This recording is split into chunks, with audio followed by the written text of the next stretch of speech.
أعوذ بالله من الشيطان الرجيم بسم الله الرحمن الرحيم الحمد لله رب العالمين والصلاة والسلام على رسولنا وحبيبنا وطبيب قلوبنا وشفي ذنوبنا محمد وعلى آله وأصحابه وأتباعه أجمعين رضي الله عنا وعنكم وعن كافة المؤمنين ربنا آتنا من لدنك رحمة وهيئ لنا من أمرنا رشدا.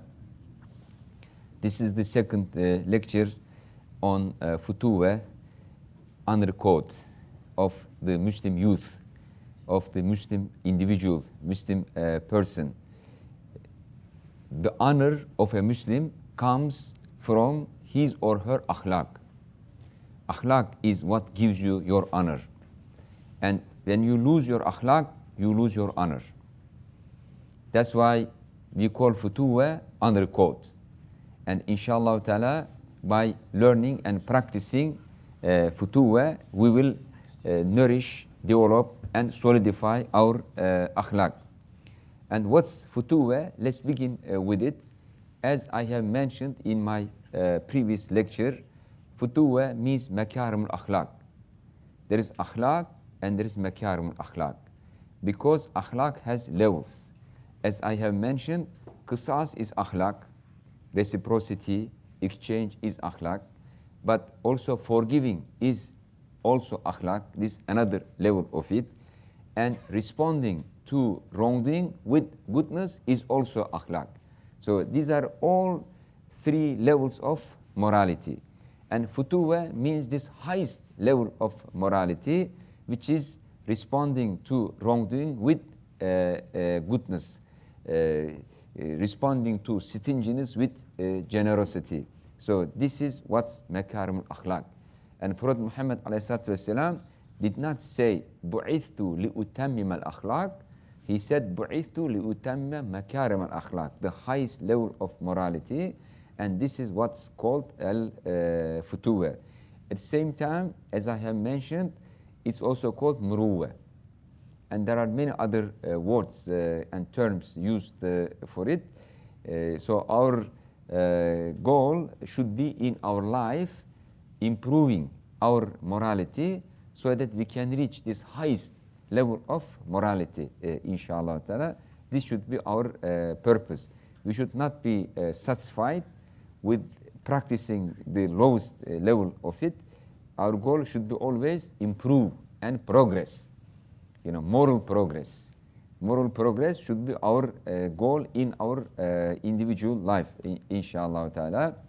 And as I have mentioned, Futuwwa is an akhlaq which is inherited from the messengers of Allah ta'ala, starting from Sayyidina Adam and all through the chains of prophets, and the last one, Sayyidina Muḥammad alayhi salatu wassalam. And then this was inherited by the Sahaba, and then later by Kibar as-Salaf as-Salihin, the leaders, the prominent figures of as-Salaf as-Salihin, and it is transmitted to us until today. So the Sunnah is not transmitted only verbally, but also it is transmitted in practice. So today we have many practices among ourselves. These are reflections of the practiced Sunnah of Rasulullah alayhi wasallam. Sometimes we know it comes from Sunnah, but sometimes we don't know it comes from Sunnah. We think it's a custom, Arab custom, Pakistani custom, or Turkish custom. But when you dig, you will recognize that it originates from the Sunnah of Rasulullah alayhi wasallam. So the Sunnah is not transmitted to us only verbally, in writing or in speech. The real transmission of the Sunnah was in practice. It is transmitted through practice of generations until it reached to us. And that's why it's very important to learn the Sunnah in the practice of somebody who knows the Sunnah, who practices it properly. This is the reason why our scholars in the past, they always criticized learning the Sunnah only from the books. They always emphasized you learn it from the teachers, real teachers, authentic teachers, because this way you know the practice of it and this is how you inherit it, inshallah ta'ala. So this book, Kitab al-Futuwwa, as I have mentioned in my previous lecture, is written a millennium ago, like 1,000 years ago. So if someone presents to you something, an object, and says this object is 1,000 years old, what do? You admire, right? You venerate. So these principles are 1,000 years old, written in the book. But the author is not the one who invented them. He transmitted them from Rasulullah, and Rasulullah, he inherited all these things from Sayyidina Ibrahim, Isa, Musa, and Sayyidina Adam alayhi these are primordial, ancient, unchangeable, permanent principles of akhlaq. That's why they are very important for us. And when you will read this book, you will recognize as if it is written yesterday, as if it is written for you. Because these principles are timeless principles of morality, akhlaq, and inshallah ta'ala we will refresh our minds, because I'm sure you are already practicing these things. We will refresh our knowledge about them, and we'll become more aware or more conscious about what we are doing, and if there is anything we are missing, we will complement it, inshallah ta'ala. So this is our goal here. So the author starts his book by saying, سألت أكرمك الله بمرضاتي له عن الفتوة. So one of his students asked him, what's Futuwwa? And he decided to write this short book for him. And he defines the Futuwwa as follows. هي الموافقة. Futuwwa is accepting, being agreeable with the request of your friends. So going along with your friends. What's the opposite? The opposite is selfishness. Okay, let everyone do what I want. Okay, this is selfishness. This is bad akhlaq. This is bad morality. It's bad ethics. It is egocentrism. So Futuwwa teaches us that you don't become egocentric. You respect and you value wishes, desires, and decisions of other people as well. So that's muwafaqa, going along with the requests, decisions, and wishes of your friends. So insisting too much about your own view will break up the relationship. So this is what's going to happen at the end. But if you make muwafaqatul ikhwan, with the intention that this is the sunnah of Rasulullah ﷺ, then you gain ajr out of this. So muwafaqat involves compromise from your own position and accepting the position of the other people. Muwafaqat involves compromising your wishes, your desires, and accepting the position, the wishes, the desires of your friends around you. And this really supports, solidifies, strengthens the friendship, the relationship between people. As I said, the opposite is egocentrism, insisting that everyone should accept what I am saying and everyone should do what I want them to do. So this is not a good morality. وَتَرْكُ كُلُّ مَزْمُومٍ, and also abandoning everything that's disliked by Allah Ta'ala. وَمُلَازَمَةُ مَكَارِمُ الْأَخْلَاقِ, and upholding the highest level of morality. Not akhlaq, but makarim akhlaq, upholding them all the time. Mulazama, that means consistently, persistently following up, continuously practicing the makarim akhlaq. So you should make this your principle in life, that I will follow the highest principles of akhlaq, highest principles of morality in my life. So that's ومحاسنها, and the good principles of makarim al-akhlaq, but ظاهرا وباطنا, externally and internally, because human life has external dimension which is observable, and then the internal inner dimension.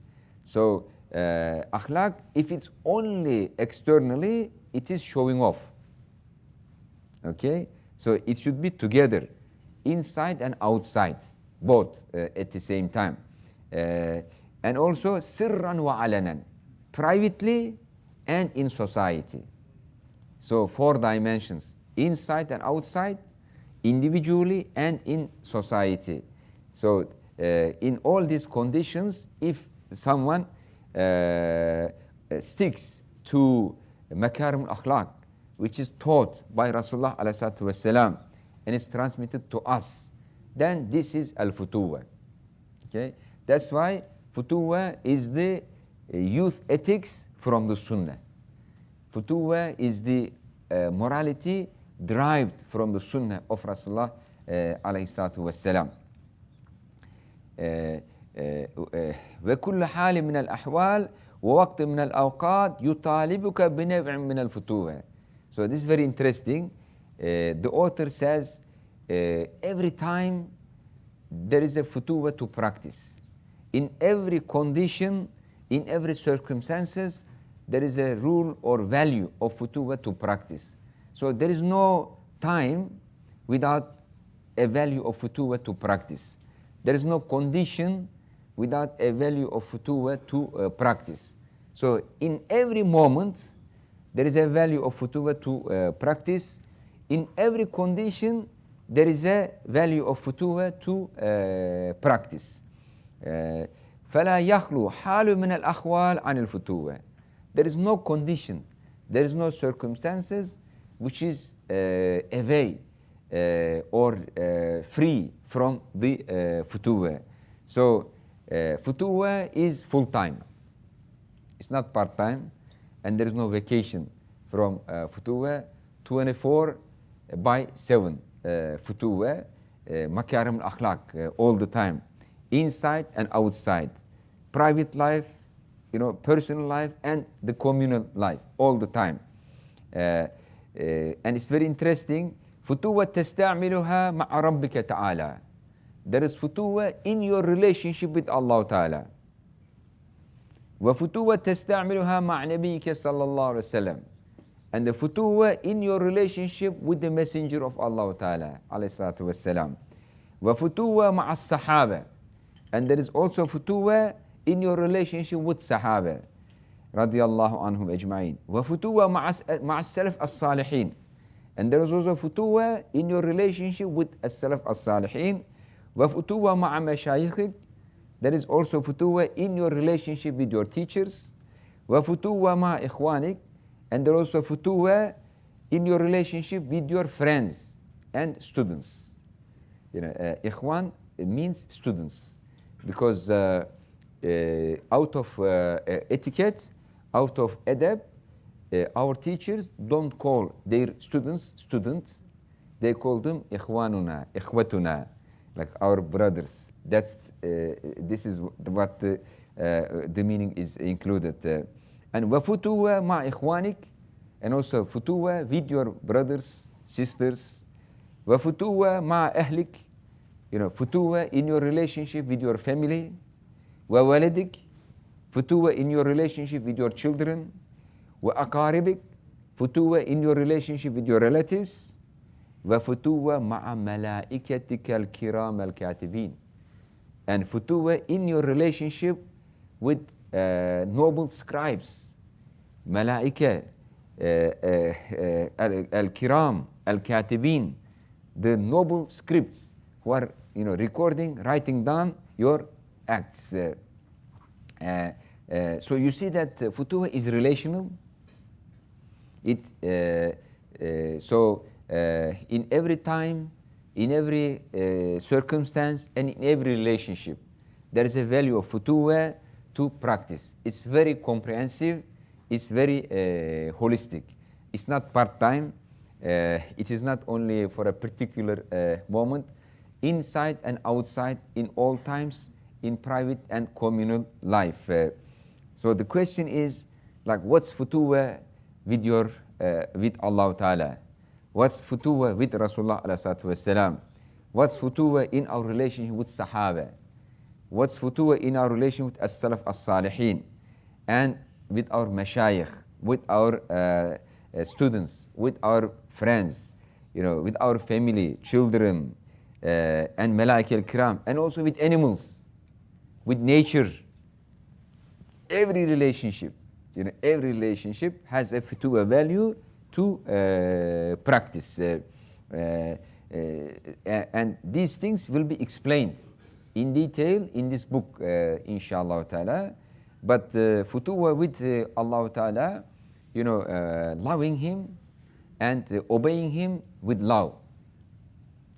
Same with Rasulullah alayhi salatu wasalam, following his sunnah. التزام السنة الصحيحة على الدوام والاجتناب عن البدع والرخص والفضوليات وما لا يعنيك.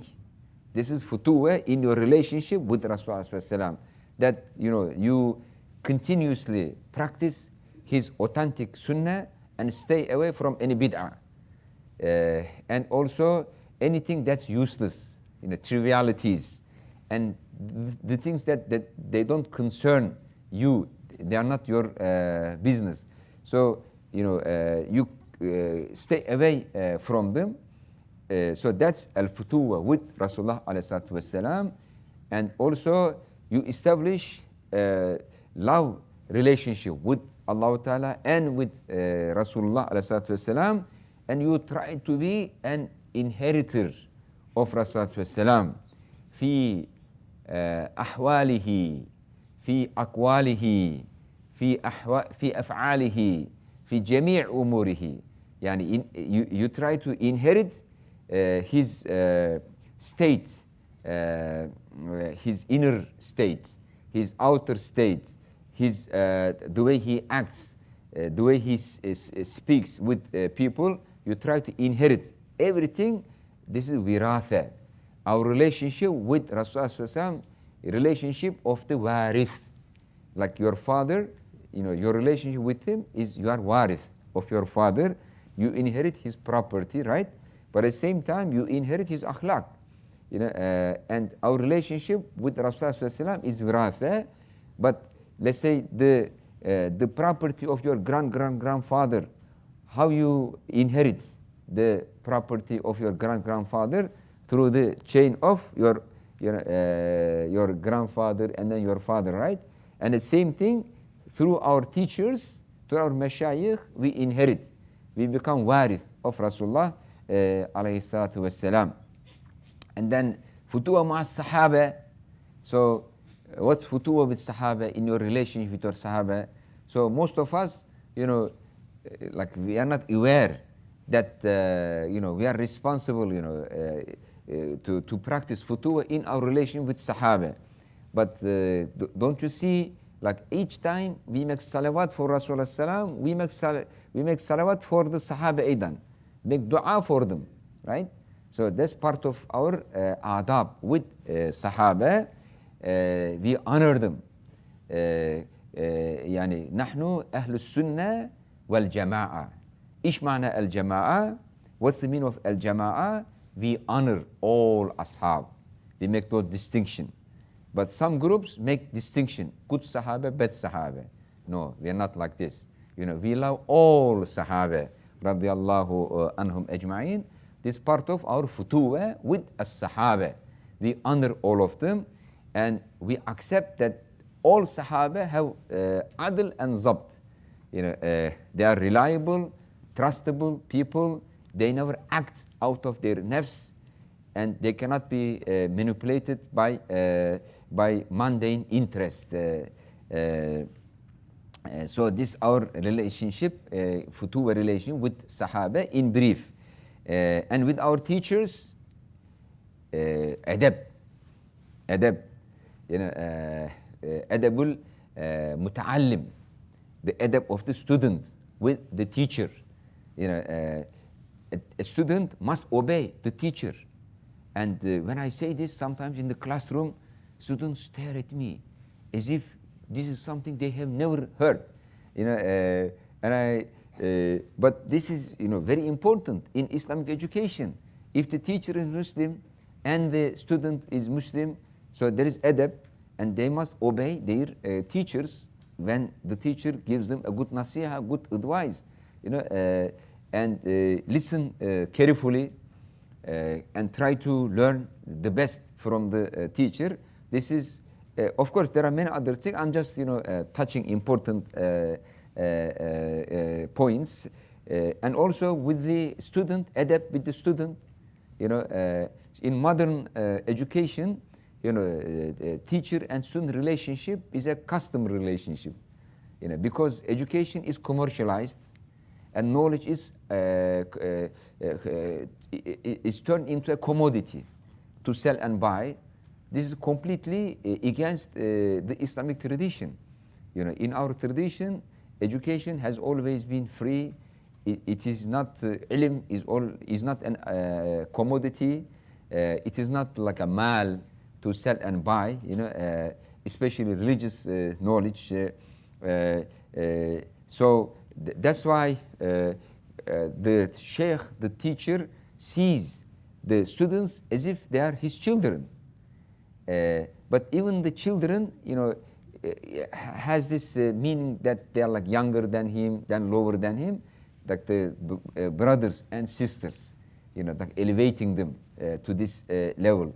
And one of the names used for the student is al-makhdum. Like I have seen many letters written by some big ulama to their students. They say ayyuha al-makhdum, you know, the one who serves, you know, because the teacher is the servant of the students and offering him best service. But at the same time, the ulama, the mashayikh, they are also called makhdum by their students, because the student, you know, sees himself the khadim of the teacher at the same time. So this service relationship based on the muhabba between, out of muhabba. This is not an exchange relationship, you know, between them. And this is the relationship we need to restore today in our education system. But we have difficulty in this, and there is this Western influence transforming all our educational system, the organization of the education system, and also the teacher-student relationship. I mean, a school doesn't become Islamic school simply by hanging Bismillah ar-Rahman ar-Rahim at the entrance. You know, a school becomes real Islamic school when the relationship between teacher and student is based on the Sunnah of Rasulullah ﷺ, and the teacher sees the student as the amana, the trust from Allah Ta'ala, and he sees himself in the service of that you know, human being, which is ahsanul created ahsan taqweem by Allah Ta'ala, and has the potential of becoming Khalifatullah ala al-ard, and you are serving that creature, which is the sacred creature of Allah Ta'ala. So this is khidmatul bashar. وَفُتُوَّا مَعَ أَهْلِكَ وَوَلَدِكَ وَأَقْرِبَائِكَ, you know, with your family, you know, so you say yes to your wife. Okay? You say muwafaqat, yes, and your wife says yes to you, muwafaqat, you know, and so this is like the most important principle of the futuwwa, you know, in the family, and with your children, the same, you know, with your and with malaika kiram, you know, the futuwwa is that in their presence you act with adab, you know, because the angels, they are always there. And even if there is nobody, the angels are around you. So even if you are alone, you act with adab because the angels are there. So this part of the futuwwa, and they will be like witnesses to what you are doing, even if there is nobody. So this is, in summary, your futuwwa with al-malaika al-kiram. So this is like the summary. You see that the futuwwa is relational because ethics and morality is relational. If there is no relationship, there cannot be an akhlaq. There cannot be ethics or morality. Because ethics, akhlaq, regulates your relationship, with yourself, with people around you, and with Allah Ta'ala. So there is vertical relationship with Allah Ta'ala, and there's horizontal relationship with other people, with animals, with nature around you. And all these relations must be regulated with Islamic values. And when all your relations are regulated by Islamic values, then you are true Muslim. But part of your relations are regulated by Islamic values, and some other parts are not regulated by Islamic values. This is not Islamic. This is not an Islamic attitude. And all education systems, they are value-based. Like all education systems, even those like who are very secular, they are value-based. Because they teach their own values. I don't want to give their names. There are some like very common curriculum, like education modules, they are practiced. But people are under the impression that they are valueless. No, they are value-based. All education are value-based, and actually those education systems, they are put there to teach those values. But today, those materialist values, they are taught as if they are not values, as if they are objective, as if they are natural, and universal. But if you bring anything Islamic, they say, no, don't bring in values. See what I mean? As if like those curriculums, education systems or schools, they have no value. But anything Islamic, looks like, they say, oh, this is value. Don't bring in values. So you have to be aware that every education system, every curriculum, every module, every school is based on values. Whether you are aware of them or not, whether they are implicitly or explicitly transmitted to the students, every education system is based on values. So our education system should be based on values, and in particular futuwwa, because this is how it has been through centuries. Rasulullah educated Sahaba like this, and then all the subsequent generations, they were educated according to Islamic values. But today, sometimes there's a problem that some of our children, they are educated in some schools, and the values they are taught, they're not Islamic values. Some other values are taught. But the parents are not aware that their children are getting this kind of values in the school. They think, oh, this is a very good school. Why is a good school? Because there's good academic education. But how about the moral education? How about the value education? What kind of values are given to children? Sometimes, like we Muslims, we are naive because we respect ilm and say, oh, my child is going and learning ilm. But at the same time, like every knowledge system has this value dimension. Where is Allah, in that curriculum? Where is the faith in the hereafter in this curriculum? Where is Quran as a source of knowledge in that curriculum? Okay, we have to ask these things. This epistemic sustainability is very important. And when I say epistemic sustainability, I mean accepting Quran and Hadith as a source of knowledge, as a source of norms to regulate our lives. So if this epistemic sustainability is lost, and if new generations don't see wahi as a source of knowledge, don't respect the Quran or Hadith as a source of knowledge, as a source of our moral values, then epistemic sustainability is undermined. Then everything else that's built upon it also collapses. So epistemic sustainability is very important for moral sustainability, for ethical sustainability, and then these two, epistemic and moral sustainability, is very much important, essential, fundamental for social sustainability, economic, political sustainability, and also sustainability of our civilization, Islamic civilization. If we lose epistemic foundations, moral foundations, there is no more Islamic civilization anymore. There is no more Muslim society. But this secular, materialist, atheist education undermines this epistemic foundation.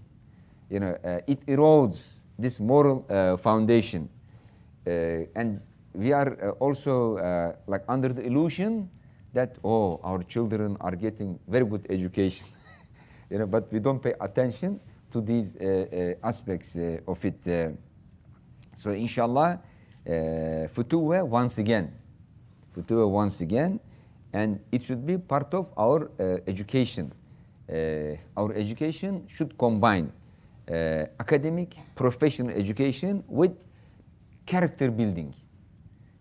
So if you teach somebody good knowledge, good professional skills, but no character, this will be an evil person, equipped with lots of detrimental weapons. So the success and happiness requires both at the same time. Once I was in airport in Istanbul, and I was observing. I always make observations around. So an American in one of those duty-free shops, he bought a few things and came to the cashier, and the young man in the cashier, he's so smart, immediately looked at the stuff and told the number. But this American man, he said, your math is very good, but you should smile too. I mean, having excellent math is not enough. You should learn how to smile to people. You should learn how to have, emotional intelligence as well. There is IQ and EQ.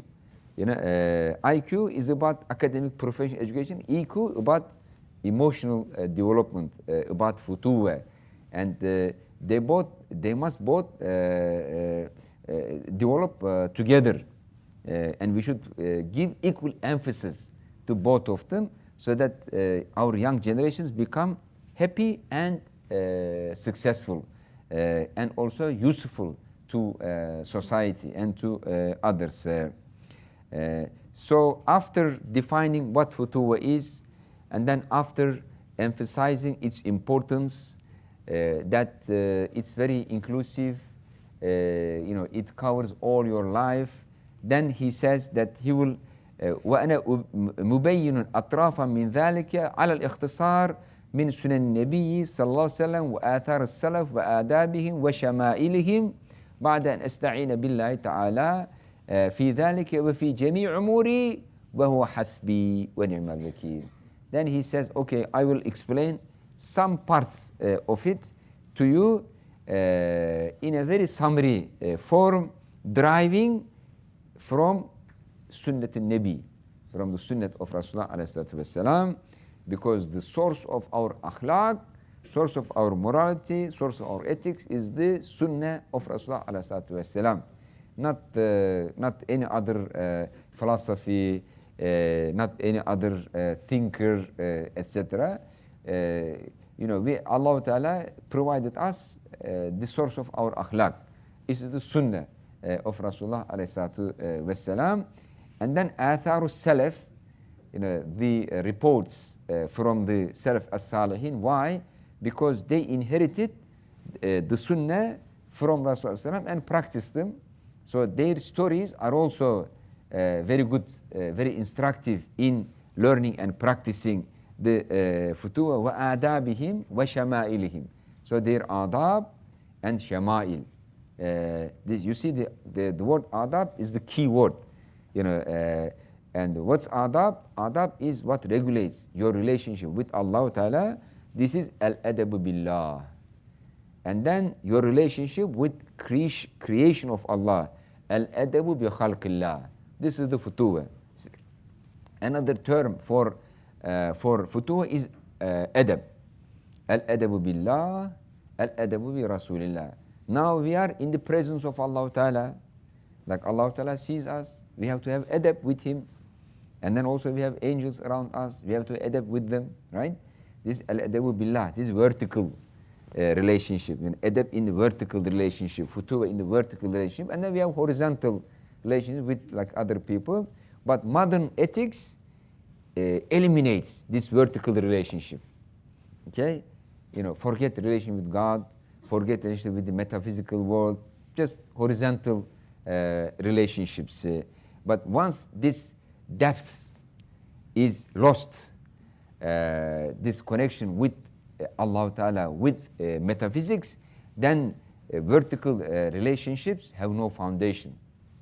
They all turn into exchange relationships. How can I get more? They all turn into instrumental relationships. How can others make me happier? How can my friends make me happier? But futuwwa is how can I make my friends happier? How can I make my wife happier? How can I make my husband happier? How can I make my teacher, student happier? So you put the other. I call this a paradox of happiness. Paradox of happiness. When you are ready to sacrifice your happiness to make others happy, you become happy and they become happy. But if you are selfish, jealous, you want to make only yourself happy and instrumentalize everybody for your own happiness, neither you become happy nor they become happy. So this paradox of happiness, giving means gaining. And when you make this sacrifice, actually you are making this sacrifice for yourself. But this modern approach based on reciprocity and exchange, they are very narrow minded. They look at instant exchange. I give you this, you give me this right away. But futuwwa has a very broad extended perspective. Okay, maybe today you give everything, and maybe 10 years later, your friend gives you something, and also there is hereafter, akhirah, Allah Ta'ala will reward you anyway, so you are not stupid, you are not losing anything, but this sacrifice is now presented as if it's stupidity that you make sacrifice for your spouse, for your children, for your friends. This is how it is seen. Why? Because there is no metaphysical dimension. But with the metaphysical dimension, anything you do, even if the other side don't reciprocate, you are not losing, because Allah Ta'ala will reward you. He will be pleased with you, and in the Akhirat you will get reward for it anyway. Yeah, so you are not loser. But from a materialist perspective, strictly confined with this world, this looks like a stupidity, wasting your money and for no reason. So that's why this worldview on which Islamic morality and ethics is grounded is very important. We should maintain it. This is what I mean when I say epistemic sustainability. If this epistemic sustainability, wahi as a source of knowledge is lost, then everything else built on it collapses. So we will read, inshallah, a few principles of futuwwa until we finish our time. فمن الفتوة الملاطفة مع الإخوان والقيام بحوائجهم.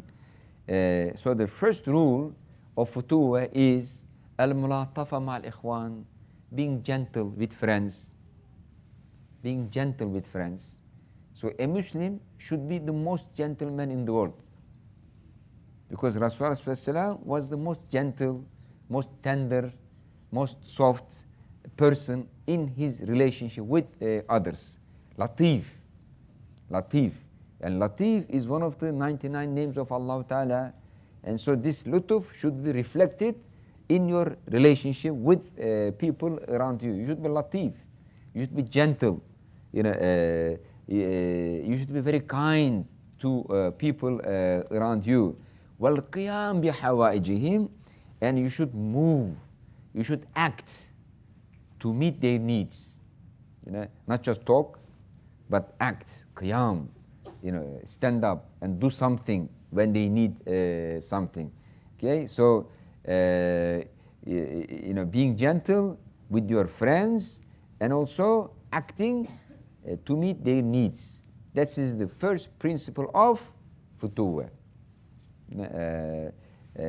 And this principle is grounded many ahadith, many ayat, but author cites only one hadith, and with the sanad of that hadith as well. I will read this sanad also, because some of you may not be familiar with this sanad, but sanad is very important in our culture. Everything is authenticated through sanad. Everything is verified through chain of authorities in our culture. And no other civilization in the world, no other religion in the world has this culture of isnad, has this culture of reporting something with chain of authorities. So Islamic civilization is a civilization of isnad, because this is unique to Islam.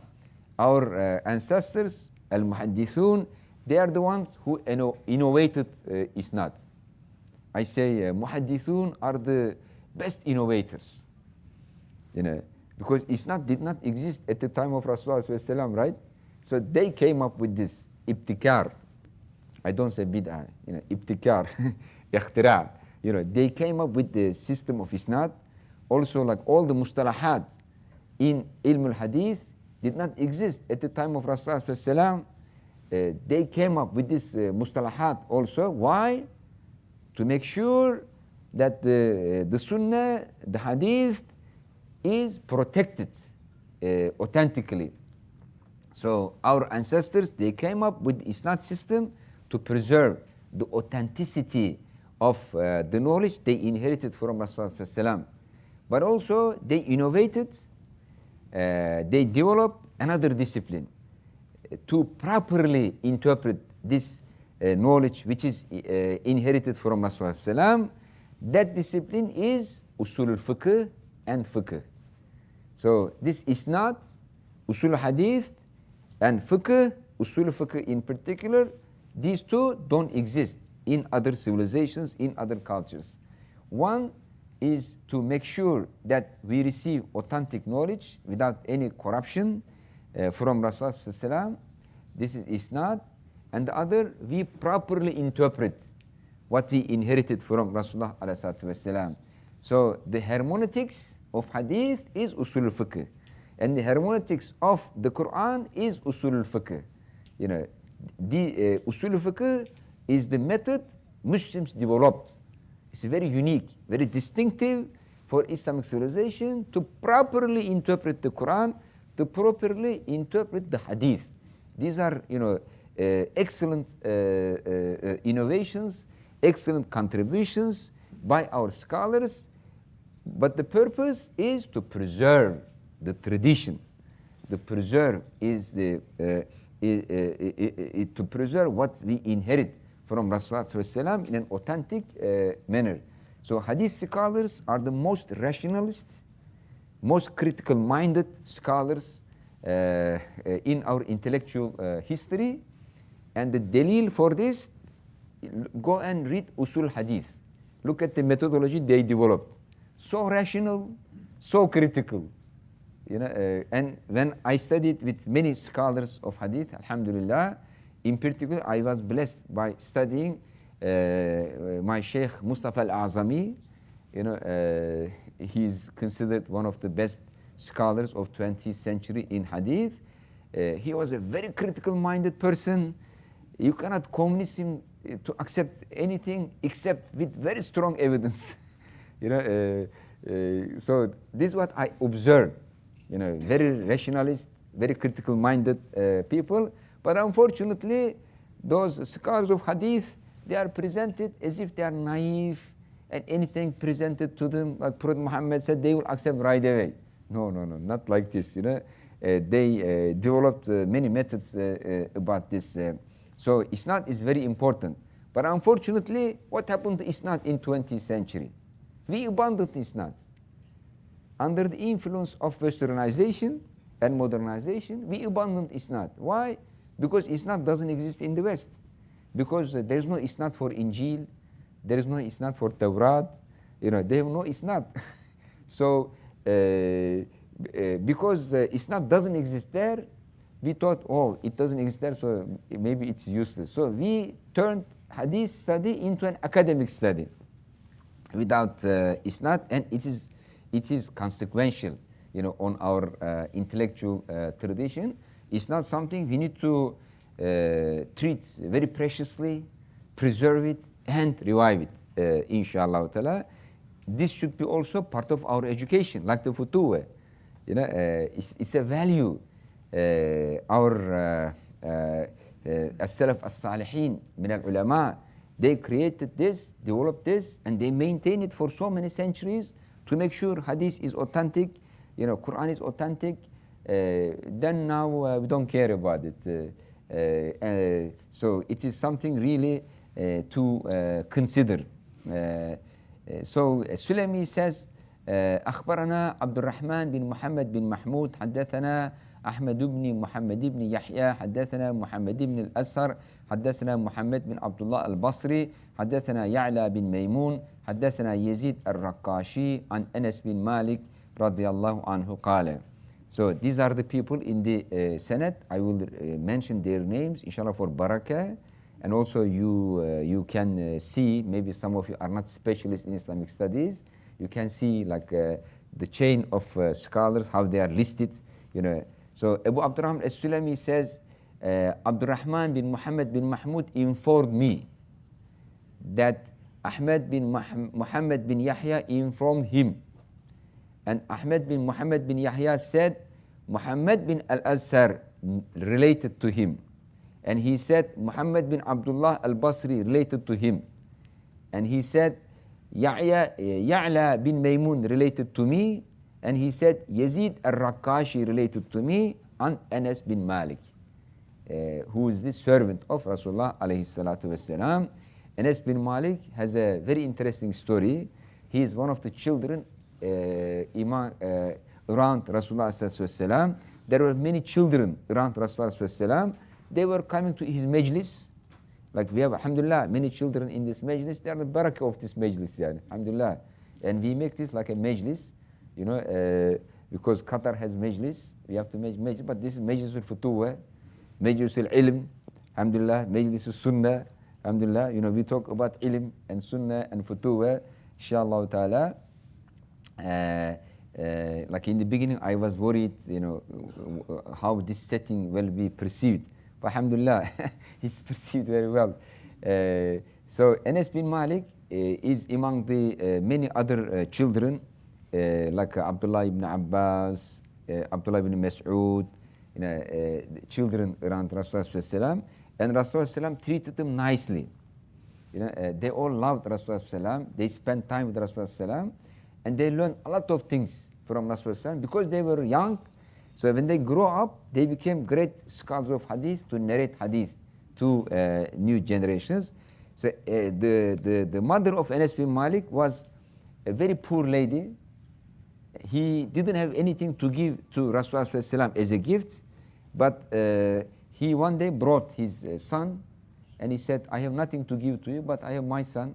Let him come to you and serve you. Let him become your khadim, your servant. And he was coming in the morning, serving Rasulullah and leaving in the evening. But because he was so smart, he recorded everything in his mind and narrated them to tabi'in later.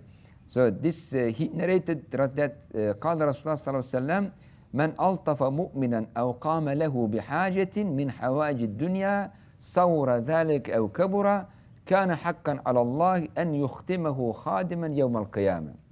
So if a mu'min, if someone treats a believer nicely, kindly, or he meets one of his needs, whether this need is small or big, Allah Ta'ala appoints a servant for him on the day of judgment to serve his needs on the day of judgment.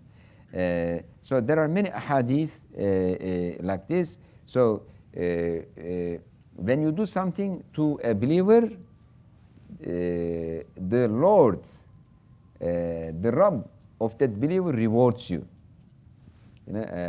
because you made his servant happy.